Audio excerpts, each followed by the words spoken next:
سورہ حشر سورت نمبر 59۔ شروع کرتا ہوں اللہ تعالیٰ کے نام سے جو بڑا مہربان نہایت رحم والا ہے۔ آسمانوں اور زمین کی ہر چیز اللہ تعالیٰ کی پاکی بیان کرتی ہے، اور وہ غالب با حکمت ہے۔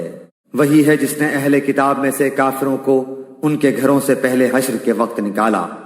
تمہارا گمان بھی نہ تھا کہ وہ نکلیں گے، اور وہ خود بھی سمجھ رہے تھے کہ ان کے سنگین قلعے انہیں اللہ کے عذاب سے بچا لیں گے، پس ان پر اللہ کا عذاب ایسی جگہ سے آ پڑا کہ انہیں گمان بھی نہ تھا، اور ان کے دلوں میں اللہ نے روب ڈال دیا۔ وہ اپنے گھروں کو اپنے ہی ہاتھوں اجاڑ رہے تھے، اور مسلمانوں کے ہاتھوں برباد کروا رہے تھے۔ پس اے آنکھوں والو، عبرت حاصل کرو، اور اگر اللہ تعالیٰ نے ان پر جلا وطنی کو مقرر نہ کر دیا ہوتا تو یقیناً انہیں دنیا ہی میں عذاب دیتا، اور آخرت میں تو ان کے لیے آگ کا عذاب ہے ہی۔ یہ اس لیے کہ انہوں نے اللہ تعالیٰ کی اور اس کے رسول کی مخالفت کی، اور جو بھی اللہ کی مخالفت کرے گا تو اللہ تعالیٰ بھی سخت عذاب کرنے والا ہے۔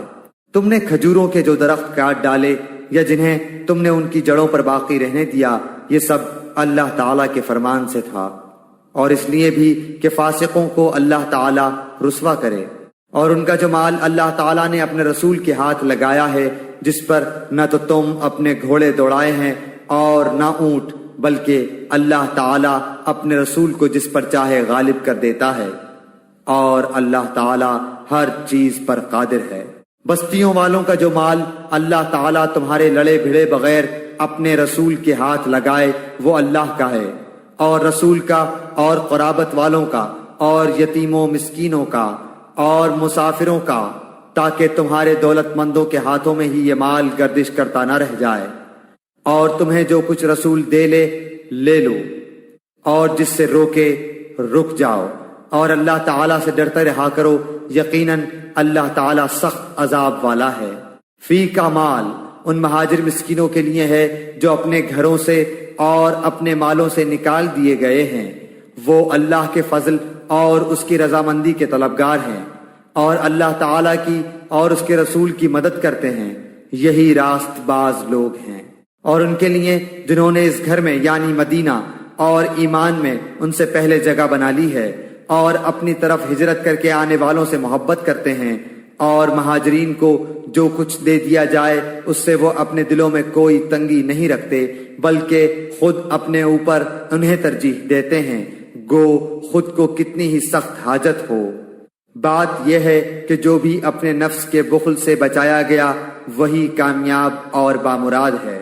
اور ان کے لیے جو ان کے بعد آئیں، جو کہیں گے کہ اے ہمارے پروردگار ہمیں بخش دے، اور ہمارے ان بھائیوں کو بھی جو ہم سے پہلے ایمان لا چکے ہیں، اور ایمانداروں کی طرف سے ہمارے دل میں کینہ اور دشمنی نہ ڈال، اے ہمارے رب بے شک تو شفقت و مہربانی کرنے والا ہے۔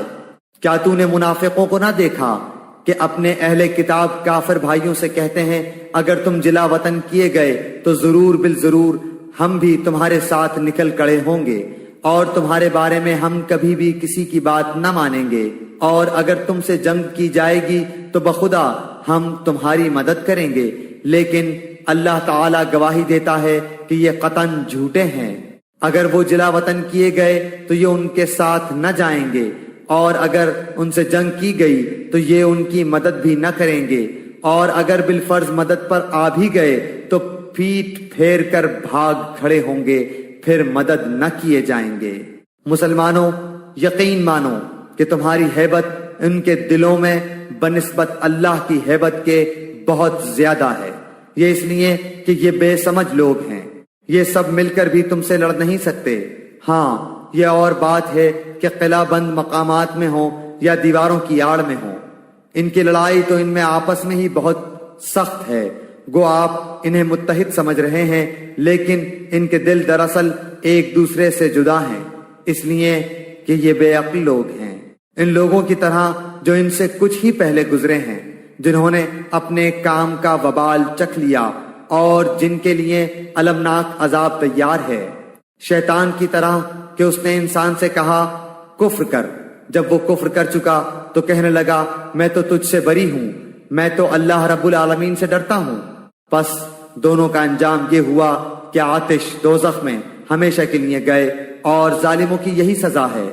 اے ایمان والو، اللہ سے ڈرتے رہو اور ہر شخص دیکھ بھال لے کہ کل قیامت کے واسطے اس نے اعمال کا کیا ذخیرہ بھیجا ہے، اور ہر وقت اللہ سے ڈرتے رہو، اللہ تمہارے سب اعمال سے باخبر ہے۔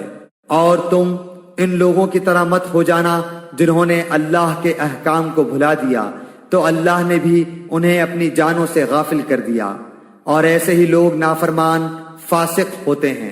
اہل نار اور اہل جنت باہم برابر نہیں، جو اہل جنت ہیں وہی کامیاب ہیں اور جو اہل نار ہیں وہ ناکام ہیں۔ اگر ہم اس قرآن کو کسی پہاڑ پر اتارتے تو دیکھتا کہ خوف الہی سے وہ پست ہو کر ٹکڑے ٹکڑے ہو جاتا۔ ہم ان مثالوں کو لوگوں کے سامنے بیان کرتے ہیں تاکہ وہ غور و فکر کریں۔ وہی اللہ ہے جس کے سوا کوئی معبود نہیں، چھپے کھلے کا جاننے والا، مہربان اور رحم کرنے والا۔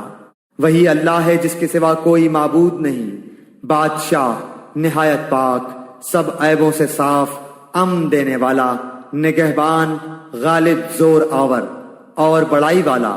پاک ہے اللہ ان چیزوں سے جنہیں یہ اس کا شریک بناتے ہیں۔ وہی اللہ ہے پیدا کرنے والا، وجود بخشنے والا، صورت بنانے والا، اسی کے لیے نہایت اچھے نام ہیں۔